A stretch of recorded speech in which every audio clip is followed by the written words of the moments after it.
अस्सलाम वालेकुम दोस्तों, सबसे पहले आप इस वीडियो को देखें। आपके लिए यह है कि पाकिस्तान में इस बार किसी भी पार्टी को नेशनल असेंबली के चुनाव में बहुमत नहीं मिला है, यानी ये हंग असेंबली बन रही है।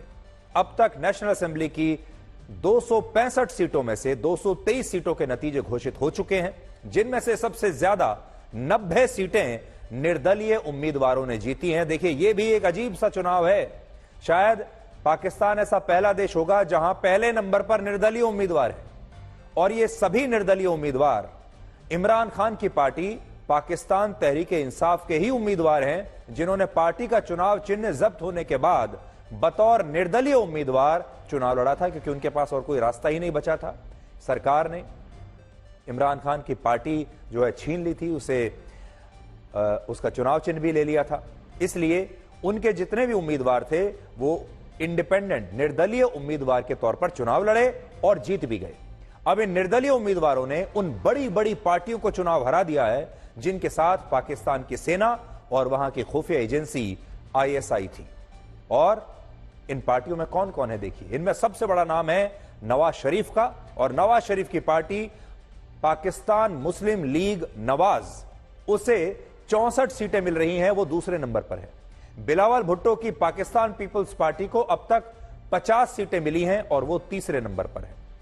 और सबसे बड़ी बात यह है कि अगर नवाज शरीफ और बिलावल भुट्टो की पार्टी के बीच गठबंधन हो भी गया, ये दोनों मिल भी जाएं, तब भी पाकिस्तान में उनकी सरकार बन नहीं पाएगी, क्योंकि वहां सरकार बनाने के लिए 169 सीटें चाहिए होती हैं, जो अभी इन दोनों पार्टियों के पास मिलकर भी नहीं है। 169 का जो आंकड़ा है वो चाहिए सरकार बनाने के लिए, जो कि नवाज शरीफ और बिलावल भुट्टो के पास नहीं है, क्योंकि बीच में इमरान खान आ गए हैं। पाकिस्तान की नेशनल असेंबली में कुल मिलाकर 336 सीटें हैं, जिनमें 266 सीटों पर डायरेक्ट चुनाव होता है और बाकी की 70 सीटों पर इनडायरेक्ट चुनाव होता है। मतलब यह कि 70 सीटों पर प्रतिनिधि लोगों के वोट से नहीं चुने जाते, लेकिन बहुमत में ये सीटें भी गिनी जाती है। अब बड़ी बात यह है कि पाकिस्तान के 76 वर्षों के इतिहास में आज तक इतना बड़ा खेल नहीं हुआ, या जैसे पश्चिम बंगाल में कहते हैं कि खेला हो गया, इतना बड़ा खेला पाकिस्तान के इतिहास में कभी नहीं हुआ जितना बड़ा खेल इस बार हुआ है। और ऐसा लगता है कि पाकिस्तान की जनता इस बार जाग गई है, और वहां के लोगों ने यह बता दिया है कि उन्हें अपनी सेना का अब कोई डर नहीं। और यह पाकिस्तान के लोकतंत्र के इतिहास में एक बहुत बड़ी ऐतिहासिक घटना मानी जाएगी। आपको जानकर हैरानी होगी कि इन चुनावों में नवाज शरीफ की पार्टी के उम्मीदवारों को जिताने के लिए पाकिस्तान की सेना और ISI लगातार सर्वे करवा रहे थे, और आरोपों के मुताबिक चुनाव प्रचार में भी नवाज शरीफ की पार्टी को सेना की प्रत्यक्ष और अप्रत्यक्ष रूप से पूरी मदद मिल रही थी।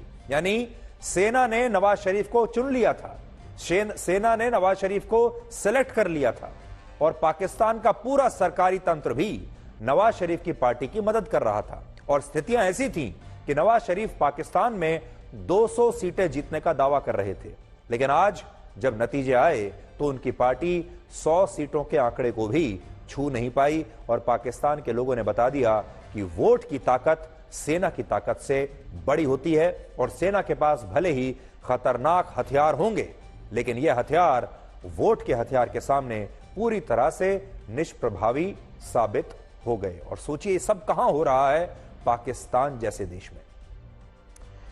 इससे यह भी पता चलता है कि पहले पाकिस्तान में सरकारें जो होती थीं, उन्हें सेना सेलेक्ट करती थी। आपको याद होगा, इमरान खान के टाइम पे भी लोग यही कहते थे, वो इलेक्ट नहीं सेलेक्ट होकर आए हैं, और सेलेक्ट किया है सेना ने। और बाकी की सरकारों को भी सेना सेलेक्ट करती थी, लोग नहीं करते थे। लेकिन इस बार लोगों ने अपनी सरकार शायद पहली बार खुद सेलेक्ट करके इलेक्ट की है। यह एक बहुत बड़ी बात है, बहुत बड़ी खबर है पाकिस्तान से। पाकिस्तान के चुनाव में वहां की सेना से सबसे बड़ी गलती इस बार यह हुई कि उसने पाकिस्तान के आम लोगों की ताकत को कम करके आंक लिया। गलतफहमी हो गई वहां की सेना को। वहां की सेना और चुनाव आयोग को यह लगा कि अगर इमरान खान की पार्टी का चुनाव चिन्ह जब्त हो गया तो पाकिस्तान के लोग चाहकर भी इमरान खान के समर्थकों को, उनकी पार्टी के उम्मीदवारों को वोट नहीं दे पाएंगे, क्योंकि वहां की 58% आबादी निरक्षर है और कुछ भी लिख पढ़ नहीं सकती। देखिए, आज एक नई बात मैं आपको बता रहा हूं। पाकिस्तान की 58% आबादी ऐसी है जो लिख पढ़ नहीं सकती, निरक्षर है। और पाकिस्तान की सेना ने असल में इन्हीं लोगों की ताकत को अंडर एस्टिमेट कर लिया और यहीं पर पाकिस्तान की सेना से इतनी बड़ी चूक हो गई, क्योंकि पाकिस्तान के ये अशिक्षित वोटर्स ने इस बार कुछ ऐसा कर दिखाया जो क्रांतिकारी है। पाकिस्तान के बहुत सारे लोगों ने चुनाव में वोट डालने से पहले यह जानकारी इकट्ठा की कि उनके इलाके से इमरान खान का कौन सा नेता निर्दलीय उम्मीदवार के रूप में चुनाव लड़ रहा है और उसका चुनाव चिन्ह क्या है, यह लोगों ने खुद से पता किया जाकर। और जब लोगों को यह पता चल गया कि कौन उम्मीदवार है, उसका चुनाव चिन्ह क्या है, तब वो वोट डालने के लिए बाहर निकले अपने घर से। और इसी वजह से पाकिस्तान में पहली बार इतने बड़ी संख्या में निर्दलीय उम्मीदवार चुनाव जीत गए कि वो पहले नंबर पर आ गए। अगर आप देखें, औपचारिक रूप से तो यह नहीं कहा जा सकता, लेकिन अनौपचारिक रूप से अगर आप हमसे पूछें तो इमरान खान इस समय लीड कर रहे हैं। इसके अलावा पाकिस्तान में वोटिंग के दौरान मोबाइल सेवा और इंटरनेट सेवा बंद कर दी गई थी ताकि इमरान खान के पक्ष में होने वाली वोटिंग को रोका जा सके। लेकिन इसके खिलाफ भी लोगों ने वोट डालने के लिए वो तरीका अपनाया जो मोबाइल फोन आने से पहले लोग चुनावों में अपनाया करते थे। जब मोबाइल फोन नहीं आया था तब लोग अपने मोहल्ले में घूम घूम कर सबसे बातें करते थे, और इस बार भी पाकिस्तान के लोगों ने ठीक वैसा ही किया। वर्ड ऑफ माउथ, लोग एक दूसरे के घर गए, उन्होंने एक दूसरे को बताया कि उनके इलाके से कौन सा उम्मीदवार इमरान खान की पार्टी का निर्दलीय उम्मीदवार है, और यह भी बताया कि उसका चुनाव चिन्ह क्या है। सोचिए आज के जमाने में यह कितनी बड़ी बात है कि पाकिस्तान के करोड़ों लोगों ने निरक्षर होते हुए भी चुनावों में इतना बड़ा फैसला किया और इतना बड़ा खेल कर दिया। और इससे यह पता चलता है कि लोकतंत्र में आम लोगों की ताकत को कभी भी कम करके नहीं आंकना चाहिए। पाकिस्तान से बहुत बड़ी खबर भी है, बहुत बड़ा सबक भी है। इस समय जब हम आपको यह खबर दिखा रहे हैं तब भी पाकिस्तान के कई इलाकों में बहुत तनाव बना हुआ है और वहां लोग आम चुनावों के नतीजों में बड़े स्तर पर धांधली के आरोप लगा रहे हैं, क्योंकि सब लोग ये जानते हैं कि चाहे नतीजे कुछ